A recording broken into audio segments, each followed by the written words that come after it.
Hello my dear students, कैसे हैं आप लोग और कैसी चल रही है आप लोगों की तैयारी। आई होप कि आप सभी अच्छे होंगे और आपकी तैयारी भी बहुत ही अच्छे से चल रही होगी। देखिए स्टूडेंट, आपके सभी पेपर्स हो चुके हैं, अब सिर्फ एक पेपर और बाकी है जो कि 4 मार्च को होगा। और 4 मार्च ऐसा दिन है जब हमारे वो स्टूडेंट जो हमसे पूरे साल जुड़े रहे, जिन्होंने हमसे इतना ज्यादा प्यार किया, वो हमें छोड़ के चले जाएंगे। यानी कि वो 12th पास आउट हो जाएंगे, वे 12th का पेपर दे चुके होंगे। ठीक है, तो मैं इसीलिए बहुत ज्यादा नर्वस हूं और मैं यही सोच रहा था कि मेरे प्यार को तुम भुला तो ना दोगे। यानी कि जो मैं इतना ज्यादा आपसे प्यार करता हूं, क्या आप मुझे भूल जाएंगे।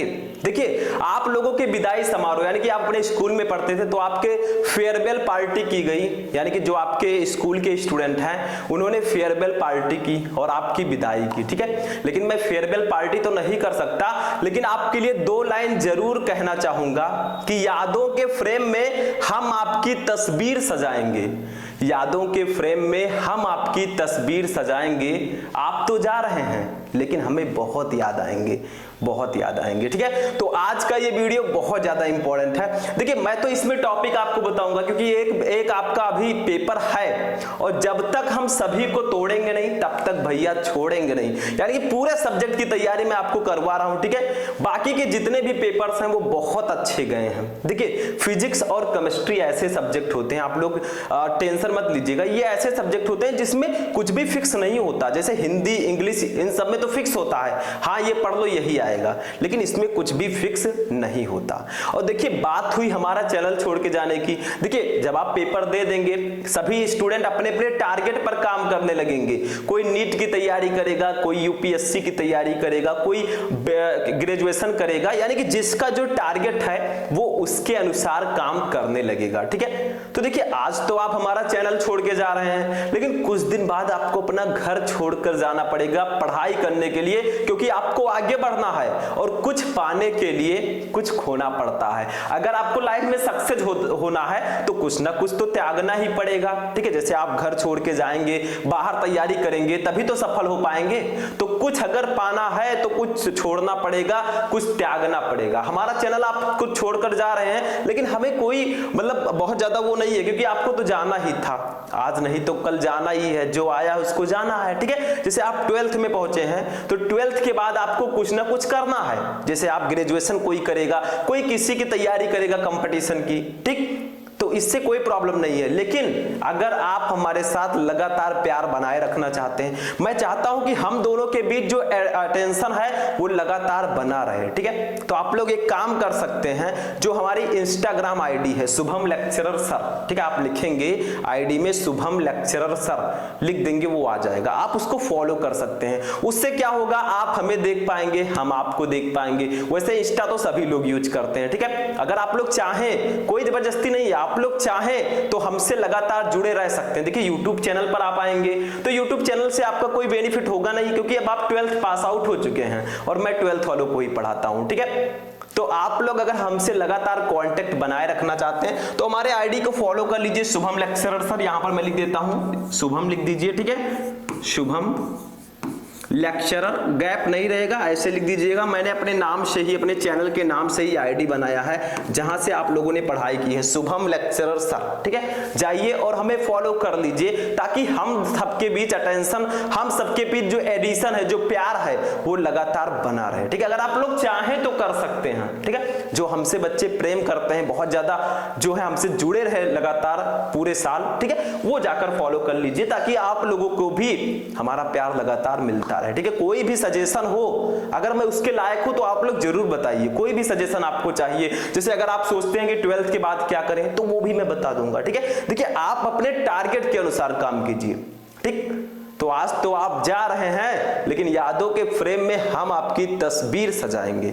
मतलब तस्वीर तो नहीं है मेरे पास, लेकिन यादों के फ्रेम में तो सजाएंगे ही। ठीक है, तो चलिए आज का ये वीडियो, क्योंकि अभी एक पेपर है भैया, अभी तो हम 3-4 दिन साथ ही रहने वाले हैं, तो अभी एक पेपर है जो कि है क्लास 12 केमिस्ट्री का पेपर। ठीक है, अब भैया केमिस्ट्री में भी कुछ ऐसी चीजें हैं जो मैं इस वीडियो में बताने वाला हूं, क्योंकि देखिए, इस वीडियो में मैं आपको केमिस्ट्री के लघु उत्तरीय प्रश्नों को बताऊंगा कि पूरे केमिस्ट्री केमिस्ट्री में, पूरे केमिस्ट्री में कौन कौन से महत्वपूर्ण लघुत्तरीय प्रश्न हैं जो इस बार आपके बोर्ड एग्जाम में आएंगे।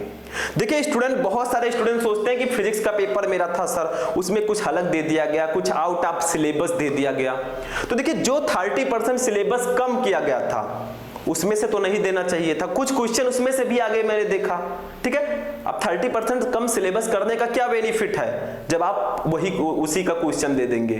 ठीक, तो इसमें गलती आपकी नहीं है, आपकी तो तैयारी अच्छे से हुई थी, कुछ अगर बाहर से आ गया था तो प्रॉब्लम नहीं है। ठीक है, लेकिन भैया देखिए केमिस्ट्री में जो लघु उत्तरीय प्रश्न है वो सबसे ज्यादा नंबर के आते हैं, 35 से 36 नंबर का, यानी कि आधा पेपर आपका लघु उत्तरीय प्रश्न ही रहेगा।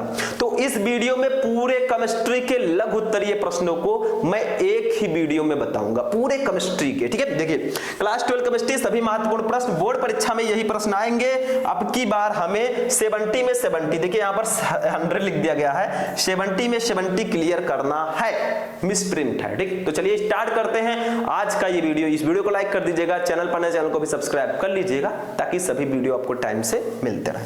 देखिए सबसे पहले देखिए हम लोग एक एक चैप्टर का, चैप्टर 1 से लेकर चैप्टर 13 तक जितने भी बहुविकल्पीय जितने भी लघु उत्तरीय प्रश्न हैं उनको इस वीडियो में मैं बताऊंगा। बाद में पछताइएगा मत, क्योंकि जितने क्वेश्चन मैं बता रहा हूं ये सारे इंपॉर्टेंट हैं। देखिए फिजिक्स में तो हो सकता है कि कोई कोई क्वेश्चन ना आया हो, लेकिन केमिस्ट्री में बहुत सारे ऐसे क्वेश्चन है जो आते हैं, रिपीटेड हैं, वो मैं बताने वाला हूं। देखिए सबसे पहला क्वेश्चन देखिए, ये हमारे फर्स्ट चैप्टर से है, सॉलिड स्टेट से। देखिए ये एक न्यूमेरिकल है, सॉलिड स्टेट से लघु उत्तरीय प्रश्न में एक न्यूमेरिकल आ सकता है, वो न्यूमेरिकल मैं बताने जा रहा हूं। देखिए 58.5 ग्राम NaCl में इकाई सेलों की संख्या ज्ञात कीजिए, जहां Na का परमाणु भार 23, Cl का 35.5 है, ये Cl है। ठीक है, तो आपको सोडियम क्लोराइड में इकाई सेलों की संख्या निकालनी है, इसकी मात्रा 58.5 ग्राम दी गई है।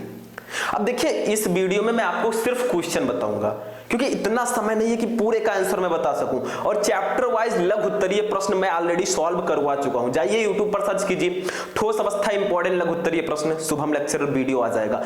विलयन, वैद्युत रसायन, रासायनिक बलगतिकी, किसी भी चैप्टर का सर्च कीजिए, तुरंत वीडियो आपको मिलेगा। बार बार वही सेम वीडियो बनाने का कोई मतलब नहीं है। उस वीडियो को नहीं देखे, सर्च कीजिए, देखिए, पीछे शुभम लेक्चरर लगाइए, आपको वीडियो मिल जाएगा। फिर क्या प्रॉब्लम है आपको, अच्छे से तैयारी कीजिए। बार बार वही बताने से, इस वीडियो में मैं इसलिए बता रहा हूं ताकि अब एग्जाम आ चुका है, क्वेश्चन जाने रहेंगे तो आप लोग ये जान पाएंगे कि मेरी कितनी % तैयारी हो चुकी है। ठीक है, तो फर्स्ट क्वेश्चन ये था। सेकंड देखिए क्या है, ध्यान से समझिएगा, पूरे केमिस्ट्री के मैं क्वेश्चन बताऊंगा। देखिए जल में एथिल अल्कोहल का एक विलयन भारानुसार 46%, इसको 46% कर दीजिए, 46% है। विलयन में एथिल अल्कोहल तथा जल के मोल प्रभाज की गणना कीजिए। ठीक है, यानी कि आपको जल में एथिल अल्कोहल का एक विलयन दिया गया है जिसका भारानुसार 46% है। विलयन में एथिल अल्कोहल तथा जल के मोल प्रभाज की गणना कीजिए। आपको मोल प्रभाज की निकालना है, कैसे निकालोगे, जैसे जल का मोल प्रभाज निकालना है, क्योंकि इस विलयन में जल और एथिल अल्कोहल है, तो जल का मोल प्रभाज निकालना है, तो जल के मोलों की संख्या अपान जल के मोलों की संख्या प्लस एथिल अल्कोहल के मोलों की संख्या। मैं ऑलरेडी आपको बता चुका हूं, सर्च कीजिए class 12 chemistry important numerical Shubham lecturer, video मिल जाएगा। मतलब कुछ भी ऐसा नहीं है जो मैंने नहीं पढ़ाया है। कुछ बच्चे सोचते हैं बस 4 दिन में पढ़कर मैं टॉपर बन जाऊंगा, ऐसा नहीं है। फिजिक्स और केमिस्ट्री ऐसा सब्जेक्ट होता है जिसमें आपको पूरा सब्जेक्ट जब आप पढ़े रहेंगे, पूरा चैप्टर पढ़े रहेंगे, तभी आप टॉपर बन पाएंगे। ठीक है, अब आप सोचें कि 10 दिन बचा है, 10 दिन में मैं तैयारी कर लूं, सर बता दें कि यही इंपॉर्टेंट है, यही पढ़कर चला जाऊं, 10 दिन में कुछ नहीं होता। ये हिंदी इंग्लिश नहीं है कि मैं बता दूंगा यही आ जाएगा। ठीक है, समझे, तो फिजिक्स केमिस्ट्री है ये, इसमें कुछ भी फिक्स नहीं होता है। ठीक, आगे देखिए नेक्स्ट तीसरा क्वेश्चन देखिए, क्वेश्चन नंबर 3 देखिए, 72 ग्राम जल और 92 ग्राम एथिल अल्कोहल, इसको एथिल कर दीजिएगा, कहीं कहीं मिसप्रिंट है, लेकिन जो मैं बोल रहा हूं उसको नोट कीजिए। 72 ग्राम जल और 92 ग्राम एथिल अल्कोहल के मिश्रण में दोनों का मोल प्रभाज ज्ञात कीजिए। ये भी मोल प्रभाज निकालना है, न्यूमेरिकल में पहले ही करवा चुका हूं, कुछ है नहीं इसमें। जल के मोलों की संख्या निकालिए, एथिल अल्कोहल के मोलों की संख्या निकालिए, दोनों को आप उनका मोल प्रभाज आसानी से निकाल सकते हैं, बस हो गया। ठीक, चलिए आगे बढ़ते हैं। नेक्स्ट क्वेश्चन बता रहा हूं मैं अभी, क्वेश्चन 4th नंबर देखिए, मानक इलेक्ट्रोड विभव क्या है, इलेक्ट्रोड विभव E और मानक इलेक्ट्रोड विभव E0 के संबंध लिखिए। यानी कि मानक इलेक्ट्रोड विभव क्या होता है। मानक इलेक्ट्रोड विभव ई और इलेक्ट्रोड विभव ई और मानक इलेक्ट्रोड विभव ई नॉट में रिलेशन आपको लिखना है, यानी कि इन दोनों में क्या संबंध होता है इसका फॉर्मूला लिखना है। बस हो गया। ठीक, समझ में आ रहा है? कुछ है नहीं, सिंपल से हैं, सिर्फ जो क्वेश्चन मैं बता रहा हूं भैया तैयार करके ही जाइएगा। ठीक, समझे? नेक्स्ट देखिए 5 नंबर क्वेश्चन देखिए।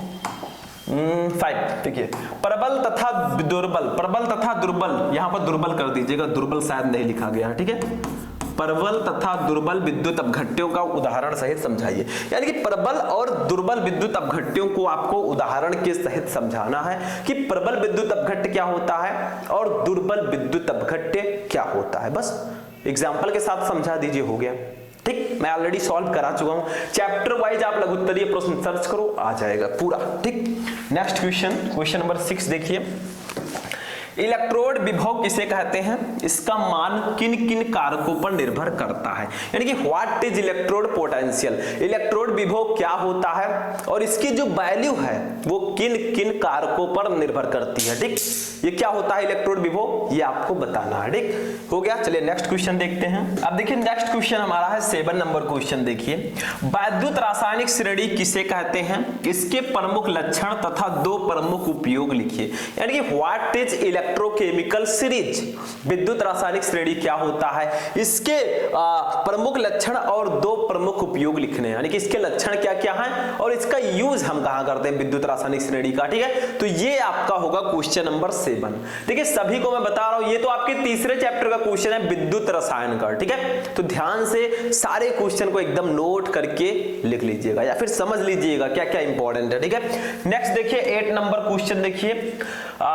देखिए ये हमारे चौथे चैप्टर रासायनिक बलगतिकी का क्वेश्चन है और इस चैप्टर से लघु उत्तरीय प्रश्न आने के चांसेस सबसे ज्यादा हैं, यानी कि रासायनिक बलगतिकी एक ऐसा चैप्टर है जिससे लघु उत्तरीय प्रश्न आएगा ही आएगा, चाहे न्यूमेरिकल आए या फिर थ्योरी आए। ठीक है, देखिए आणविकता तथा कोटि में अंतर स्पष्ट कीजिए, N2O5 के अपघटन की कोटि निर्धारित कीजिए, यानी कि आणविकता और कोटि में क्या अंतर होता है, what is the difference between molecularity and order of reaction. ठीक, इसमें डिफरेंस आपको बताना है, that's the most important question, तो इसको भी नोट कर लीजिएगा। ठीक है, नेक्स्ट क्वेश्चन देखते हैं 9 नंबर देखिए क्या है। सिद्ध कीजिए कि प्रथम कोट की अभिक्रिया को 3/4 पूर्ण होने में लगा समय अर्ध क्रिया को पूर्ण करने में लगे समय का 2 गुना होता है, यानी कि सिद्ध कीजिए कि प्रथम कोट की अभिक्रिया को 3/4 यानी कि 3/4 पूर्ण होने में लगा समय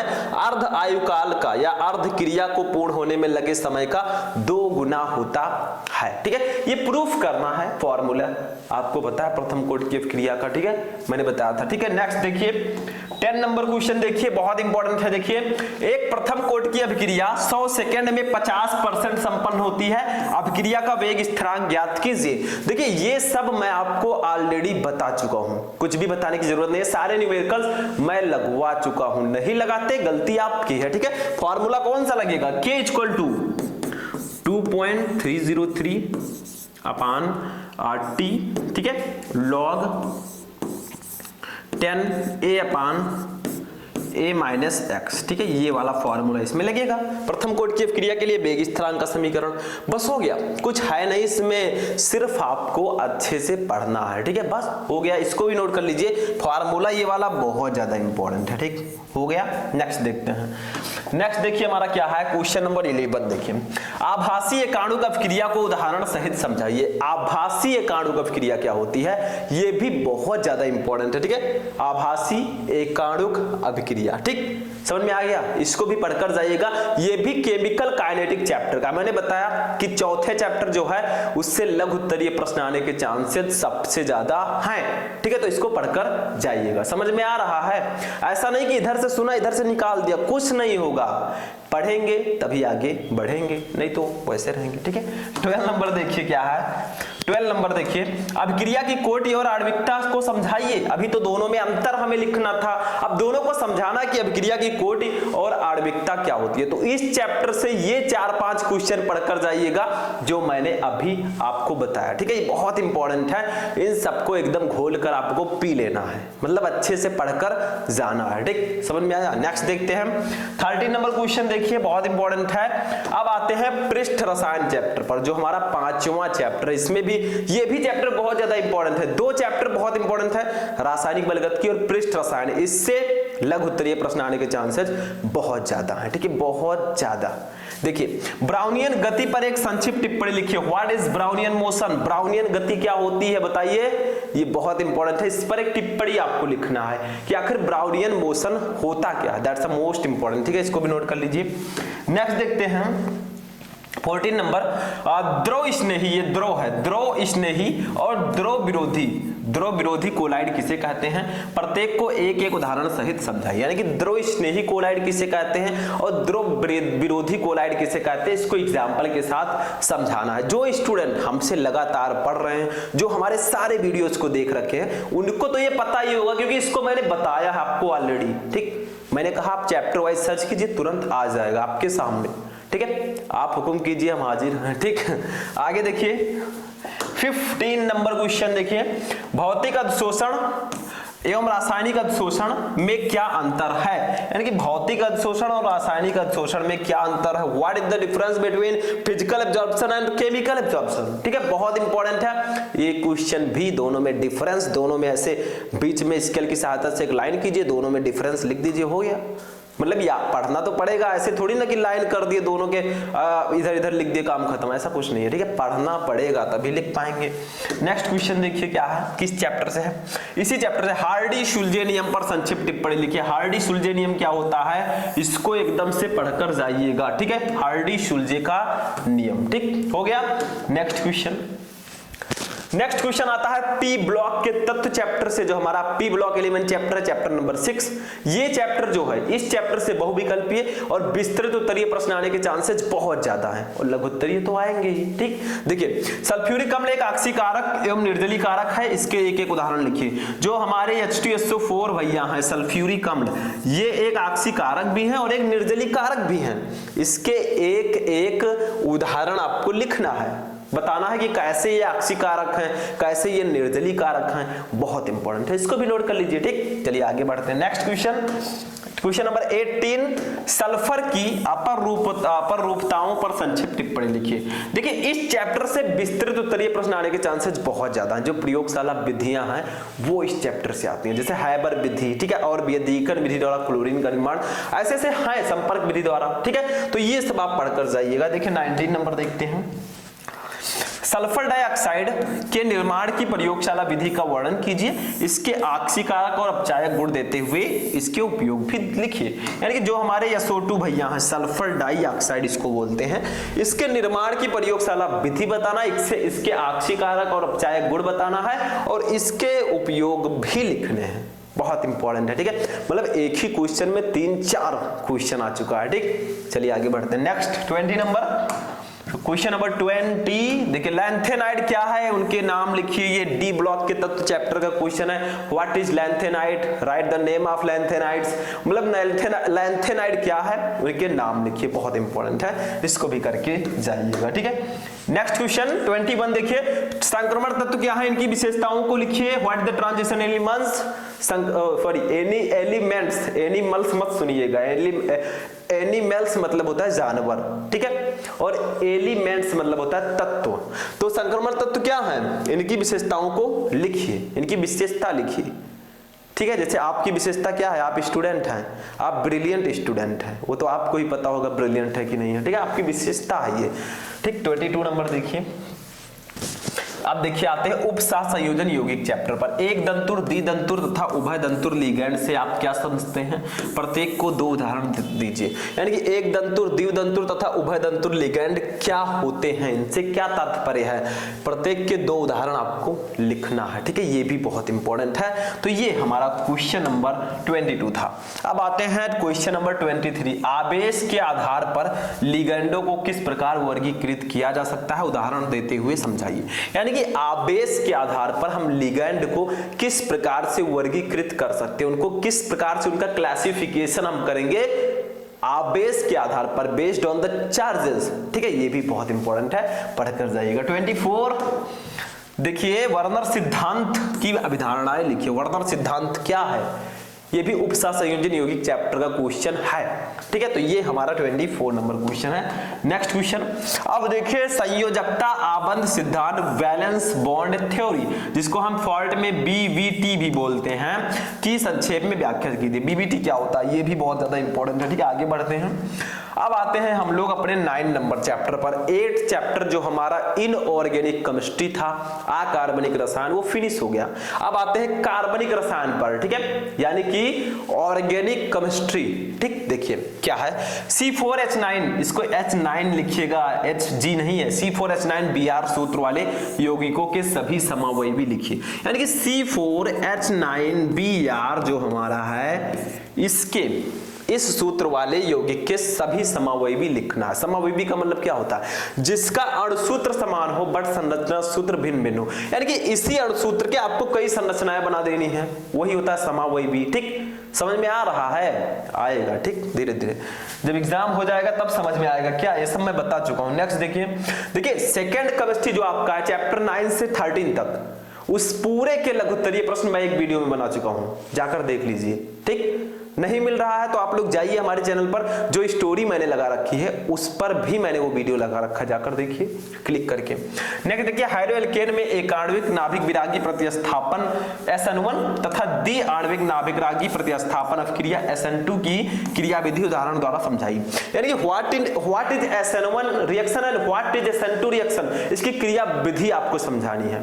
that's a most important question, ये हमारे हाइड्रोएल्केन का बहुत ज्यादा इंपॉर्टेंट क्वेश्चन है, तो इसको भी पढ़कर जाइएगा। नेक्स्ट क्वेश्चन देखिए 28, निम्नलिखित पर संक्षिप्त टिप्पणी लिखिए। जैसे राइमर टीमन अभिक्रिया, कार्बिल एमीन अभिक्रिया, वुड्स फिटिंग अभिक्रिया, ऐसे टिप्पणी लिखने को आता है, आप पेपर्स में देखेंगे। तीनों पर टिप्पणी लिखिए भैया, नंबर ले जाइए, 3 नंबर 4 नंबर।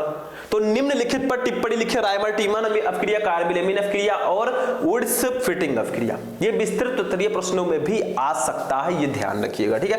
29 देखिए, एक एक को हम पढ़ेंगे, किसी को छोड़ेंगे नहीं। देखिए, प्राथमिक द्वितीयक तथा तृतीयक अल्कोहलों में विभेद करने वाला एक रासायनिक परीक्षण लिखिए, समीकरण भी दीजिए। अरे रासायनिक परीक्षण क्या, ल्यूकास परीक्षण ले ल्यूकास परीक्षण, इसी को लिख दीजिए, सबसे इंपॉर्टेंट परीक्षण है, सबसे ज्यादा ट्रेंड में है ये इस समय, ठीक है, यही लिख दीजिए। ल्यूकास परीक्षण के द्वारा हम primary, secondary and tertiary alcohols में डिफरेंस करते हैं, यानी कि प्राथमिक, द्वितीयक और तृतीयक अल्कोहल में हम विभेद कर सकते हैं ल्यूकास परीक्षण द्वारा। और भी परीक्षण हैं, लेकिन ये सबसे इंपॉर्टेंट मुझे लग रहा है, ठीक है, तो ये पढ़ लीजिएगा, मैं पढ़ा चुका हूं ल्यूकास परीक्षण।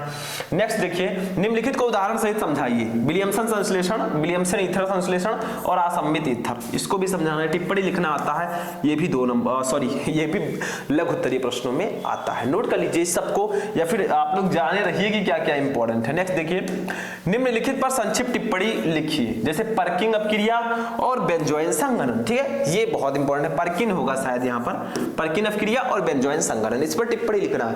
देखिए, ऑर्गेनिक केमिस्ट्री में टिप्पणी लिखना बहुत ज्यादा आता है, जैसे अभी मैंने बताया राइमर टीमन विलियमसन संश्लेषण अपक्रिया, टिप्पणी लिखिए, इस पर टिप्पणी लिखिए, ये सब आता है, ऐसे मैं नहीं बोले जा रहा हूं बक बक बक बक, ठीक है, मतलब ये सब आता है, ठीक, इसीलिए मैं कह रहा हूं, जो इंपॉर्टेंट है वो मैं बता रहा हूं। आप लोग कैसे कंज्यूम कर रहे हैं, कैसे पढ़ाई कर रहे हैं, कैसे तैयारी कर रहे हैं, किस लेवल की कर रहे हैं, वो आपके ऊपर डिपेंड है, कब से कर रहे हैं, ठीक है, लेकिन मेरा काम है बताना। नेक्स्ट देखिए 32 नंबर देखिए, स्मिट अपक्रिया द्वारा एथिल एमीन बनाने की रासायनिक समीकरण लिखिए तथा एथिल एमीन की एसिटाल्डिहाइड तथा नाइट्रस अम्ल के साथ होने वाली अपक्रियाओं के रासायनिक समीकरण भी लिखिए।